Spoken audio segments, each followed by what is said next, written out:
Hey guys, I'm Basil, this is BTech, you're watching my Huawei P9 Lite review, but before I jump into it, if you're not already subscribed to the channel, what are you doing? Subscribe, it helps us out like crazy, you get to stay on top of everything we do, just like this video. Right, back to the Huawei P9 Lite, little brother to the P9 and the P9 Plus, just like the P9, 5.2-inch full HD display, metal frame, expensive look and feel, but Huawei has stripped back in a few areas. It's 7.5mm thin, so it's a slender phone, and the metal frame makes it feel really expensive, but you do have a plastic back. The plastic back's got a brushed metal look though, so it doesn't look too incongruous. There's also a nice glass strip around the camera surround.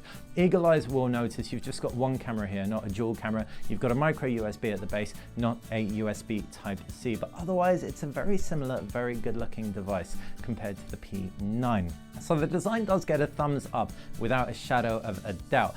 But what about that screen? Same spec on paper, 5.2 inches and full HD, but side by side, it's definitely less punchy than the P9, and it attracts fingerprints a little bit more readily. What's really good about it though is that it is nice and sharp, so you're not going to be struggling if you're reading ebooks, etc. Brightness is fair, again not quite as good as the P9, so might struggle a little bit more outdoors, but generally good, and it's understandable that you're getting a stripped back experience at the price point compared to the £400+ P9. Inside the screen, it's Android with Emotion UI on top. Emotion UI 4, Android Marshmallow. Android means loads of apps. Emotion UI means a very customizable experience that might irk some Android purists. Why? Huawei's killed the applications tray like they have for many generations of Emotion UI prior, and they've also supplemented it, like the camera experience. Now, why having a really good camera experience would irk people, I don't know, but some people like the stock one.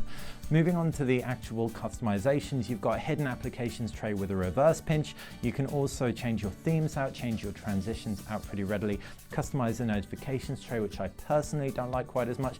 What I'm trying to say is it's horses for courses. A lot of the stuff on it is really good that Huawei's done, like the gesture-centric fingerprint scanner. You can control the notifications tray with that fingerprint scanner. The fingerprint scanner on the side note as well also works really well and is beautifully positioned. But the notifications tray, it's easy to swipe notifications out the way when you're trying to change your view, etc. It's a mixed bag.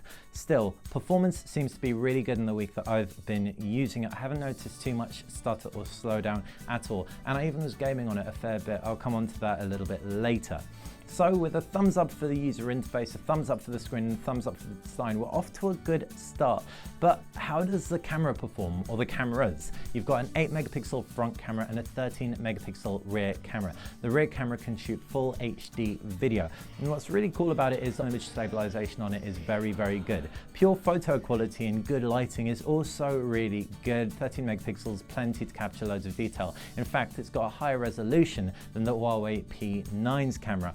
But drop the lights and it instantly starts to perform a lot worse than the P9's camera. Still, there is a savior, and it's the same savior as found on the Honor 5C, and that is in the form of manual mode. Sure, there's a flash and that will help things along, but the fact you can do stuff like light trails and you can get an 8-second shutter speed in manual mode really does help elevate this in the price range from a decent camera to a really, really good camera. The front camera takes good selfies. If you flick beauty mode on 10, you'll look like an alien, but some people like that kind of effect. If you whack it down to 0 though, good light again, it will deliver pretty good, pretty flattering pictures.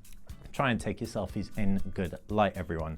As far as gaming goes, gaming's actually good on this thing based on the fact the screen's good, but the mono speaker on the right-hand side is very easy to cover up, so you want to plug in some headphones. The Kirin 650 chip head with 2GB of RAM won't be the best for everything. It doesn't benchmark exceptionally well either with Antutu, but you can still play pretty much everything without dropping too many frame rates. Yes guys, you can play Pokemon Go on it, don't worry about that. What's also sweet about the phone is it's got Android, so that means Netflix, BBC iPlayer, all the video streaming services that you could possibly dream of. The biggest drawback for media is the 16GB of memory, and while this won't really make a difference for streaming services and indeed getting your own movies on there, because you can't get an SD card on there, it will bug out a lot of gamers who want to install big games like me, like Final Fantasy, like Nova 3, etc., all in excess of 1 GB each. So for you guys, you may want to opt for a higher spec device that's a little bit more money with more memory under the hood out of the box, or something with adoptable storage. So that's pretty much kind of the crux of the user experience side of things. Taking a look inside, like I said, 650 chip, Kirin high silicon 650 chip, 2 gigabytes of RAM. You've got LTE on board, fingerprint scanner around the back, sweet. You've also got Bluetooth, Wi-Fi, all your standards. And that's all kept alive by a 3000 milliamp battery that lasts really well. The Kirin 650 processor is relatively efficient. I've used it extensively on the Honor 5C. And that brings me on to what leads up to my conclusion. The Honor 5C is virtually identically spec'd to this phone. It has worse design and it hasn't got a fingerprint scanner. Would I recommend it over this phone, saving 100 quid? Well, it's gonna come down to you. Me personally, I love fingerprint scanners. The utility of them just blows my mind. And the Honor 5C entering a pattern every time drove me crazy, but I'm spoiled. If you don't care about a fingerprint scanner, can deal with worse design, then the Honor 5C is one of the best value for money devices out right now. Otherwise, check out the P9 Lite. It's a very good looking, very good phone with a decent screen. £250 though, maybe a little bit steep. Given the fact you've got the Vodafone Smart Platinum 7, you've also got the OnePlus 3 for 50, 60 quid more, and they deliver a shed load more magic for the price, like 32 or 64 gig internal memory and Quad HD resolution for the Vodafone Smart Platinum 7, as well as front-firing stereo speakers. So while the P9 Lite isn't blowing me away in the same way the P9 and the P9 Plus did, it's still a good proposition. When it goes down a little bit in money, 50, 60 quid, so 200 odd quid retail price, then it's going to be an absolute bargain.